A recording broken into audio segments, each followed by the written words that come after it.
Bendiciones, amados hijos de Dios, que nos ven en Nicaragua y en todas las naciones de la tierra. Les bendice con todo el corazón el pastor y evangelista Norman Blandón. Y hoy vamos a estudiar unos minutos un tema maravilloso para la iglesia del Señor y se llama Lo que la Biblia enseña acerca del plan de Dios para el sostén de la iglesia. Oiga qué maravilloso, lo que la iglesia enseña acerca del plan de Dios para sostener su amada iglesia. Ok, entonces vamos a iniciar con este estudio devocional, que en primer lugar debemos de reconocer que nuestro Dios y Padre es el creador y dueño de todo. Es dueño del cielo y la tierra, según Deuteronomio capítulo 10, verso 14, y dice que le pertenece la tierra y todo lo que habita en ella, incluyendo los animales. De él es la riqueza, Ageo capítulo 2, verso 8. Anoten eso, amados hijos de Dios, y incluso nuestros propios cuerpos y nuestra vida, Primera de Corintios capítulo 6, 20, le pertenece a él. Entonces tenemos que reconocer como buenos administradores y mayordomos de Dios que todo, diga conmigo, todo le pertenece a Dios. El universo, la riqueza y todos nuestros bienes vienen de Él y para Él, y solo a Él sea la bendita gloria. Entonces, vamos a estudiar que como Él es dueño de todo y nosotros somos administradores, o sea, sus mayordomos, el Señor quiere que actuemos como sus administradores. Esto se llama mayordomía cristiana.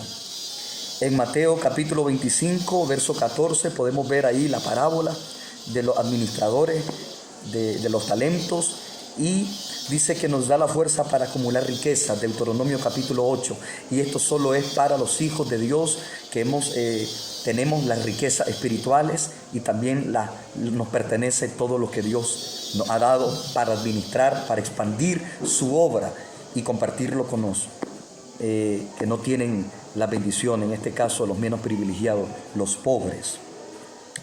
Dice que nos insta a no tener amor al dinero.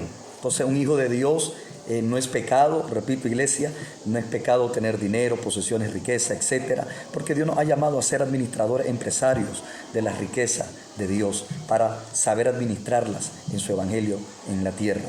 Pero nos insta, ¿verdad? Esto lo podemos estudiar en primera carta a Timoteo, capítulo 6, verso 10, dice que la raíz de todos los males o la maldad es el amor al dinero. No es que es pecado tener dinero, sino tener avaricia y no querer compartir las riquezas de Dios y acaparar todo solo para nosotros, para nuestro propio ego personal. Ok, vamos a seguir. Dice, debemos de ser mayordomo, o sea, administradores fieles. Primera de Corintios capítulo 4, verso 1 y 2, dice el apóstol que somos llamados y que todo administrador debe de ser fiel, de reconocer que no somos los dueños de la obra, no somos los dueños de nuestro dinero, no somos el dueño de todo lo que tenemos, incluyendo hijos, tiempo, riqueza, dones y talento, no. Somos administradores porque solamente Él es el dueño de lo que tenemos en nuestras manos. Y luego dice que hay que dar conforme a las bendiciones que Dios nos da o nos haya concedido, porque donde esté nuestro tesoro, dijo el Señor, estará nuestro corazón. Evangelio de Lucas, capítulo 12, verso 33 y verso 34. Oiga, vamos a bendecir la obra, vamos a sostener el reino de Dios, su iglesia en la tierra, vamos a expandir el evangelio, vamos a bendecir a los ministros, a los que anuncian el evangelio y a la casa de Dios para que no falte alimento en su casa, siendo fieles, dice su palabra, y dar conforme a lo que hemos recibido de bendición. Porque hay muchos cristianos que hemos recibido demasiado. Hay cristianos que han recibido mucho, pero dan poco pero en la obra de Dios. Así que meditemos en eso. También para sostener, en este caso, el sostén de la iglesia, para sostener el reino de Dios, aparte que reconocemos que Dios es dueño de todo, que somos mayordomos y administradores de la riqueza que Dios ha puesto en nuestras manos y en nuestras familias y ministerios, debemos de ser también, anote esto, colaboradores de Dios, colaboradores de su reino. El hacedor es también, dice, el gran proveedor. Nos da la vida, oiga bien, el sustento y el conocimiento de la verdad como demostración de su gracia y su amor. Y nos llama para ser sus colaboradores, para ser parte de su equipo del reino aquí en la tierra. Lo que Dios nos pide no es porque nos necesite, sino para que recordemos nuestra dependencia de Él y para establecer una sociedad beneficiosa para nosotros, ¿ok? Entonces, aparte que hemos recibido dones, talento, dinero, inteligencia, etcétera, debemos de colaborar con Dios, debemos de ser socios para poder expandir, repito, para poder bendecir a los menos privilegiados y a la iglesia del Señor y poder cumplir con la gran comisión de llevar el evangelio a Nicaragua y a todas las naciones. Quiero hablar de algo que muchos cristianos tienen dudas sobre lo que es el diezmo, porque el diezmo es parte de la Biblia. Dice que el diezmo es la 10ª parte de las ganancias y le pertenecen a Dios. Algunos cristianos tienen algunas preguntas, dudas de que si esto fue en la ley, ya no se debe practicar en la actualidad. Y la primera mención que se hace del diezmo antes de la ley de Moisés, ustedes lo conocen, fue el patriarca Abraham.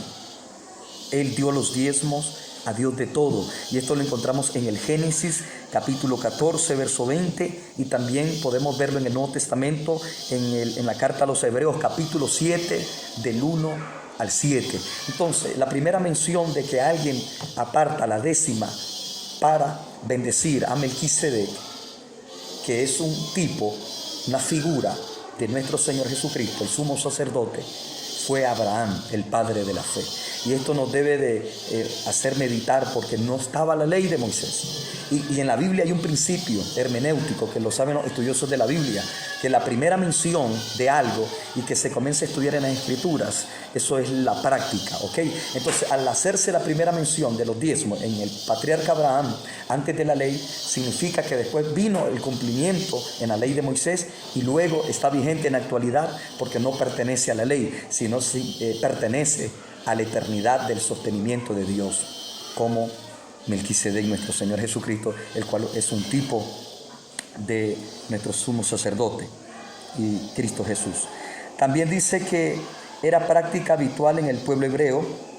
Tenemos segundo libro de Crónicas, el pueblo de Dios de la ley en Israel comenzó a practicar los diezmos, ya obligatorio para sostener a los levitas, para sostener el templo y para sostener incluso a los pobres bajo, oiga bien, bajo el pacto mosaico, ¿ok? Y luego dice que nuestro Señor Jesucristo aprobó dicha práctica en Mateo 23:33. Le dijo a los fariseos, siempre bajo la ley de Moisés, bajo el tiempo de Cristo, dijo que es necesario el diezmo, pero también hacer bien y misericordia. El sistema especial del diezmo se fundaba en un principio, dice que es tan duradero como la ley de Dios. Este sistema del diezmo era una bendición para los judíos, así también será una bendición para los que la practiquen hasta el fin del tiempo. Oiga bien, o sea que el diezmo no caduca con la ley, sino que tiene, oiga bien, tiene su vigencia, porque ya no estamos bajo la ley de Moisés, sino bajo la ley de ¿qué? De Cristo. Y si estamos bajo la ley de Cristo, entonces está vigente, porque Abraham le dio los diezmos. Escuche bien, le dio los diezmos a Abraham le dio los diezmos al sumo sacerdote y rey de Jerusalén, Melquisedec, siendo una figura, un cumplimiento de nuestro sumo sacerdote que está en los cielos, porque el sumo sacerdocio de Cristo es eterno. No es como la ley, que ya con la ley termina el sacerdocio de Aarón en la tribu de los levitas, pero en el sumo sacerdocio de Cristo es eternamente y para siempre, según la orden de Melquisedec. Por eso el diezmo es algo sagrado, bíblico, para sostener a los ministros y a las iglesias hoy en la actualidad, en el siglo XXI. El diezmo tiene un sagrado, es un uso sagrado.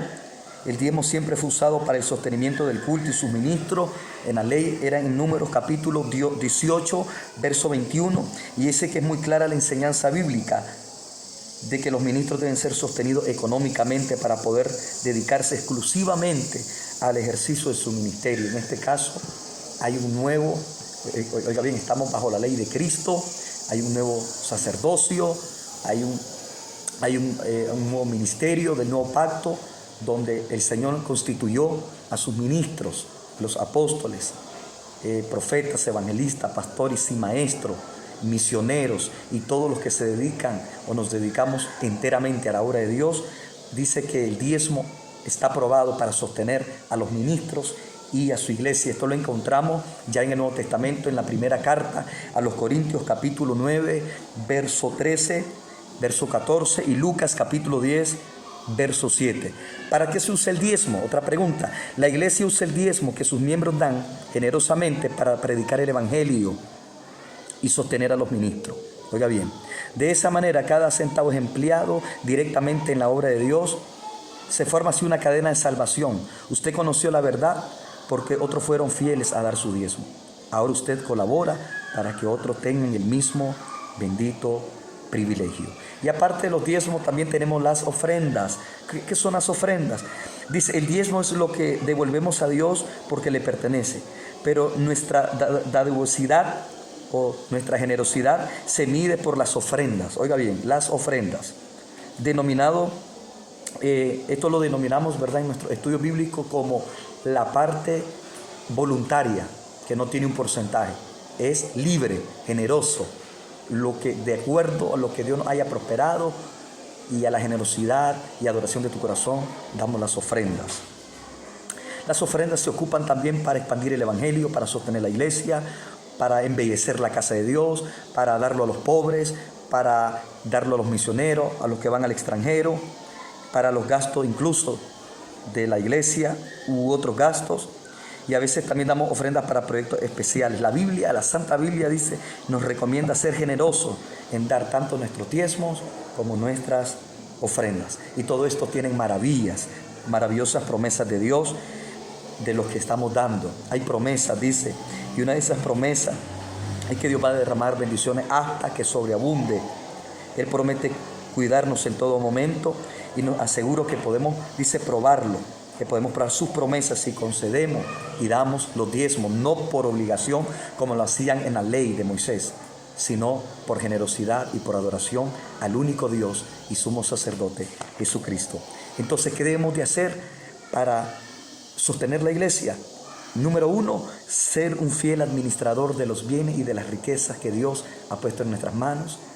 2, ser socios de Dios, colaborar, oiga bien, dar con alegría, con generosidad, porque Él es bueno y nos ha bendecido y nos ha dado muchas, pero muchas bendiciones espirituales y materiales.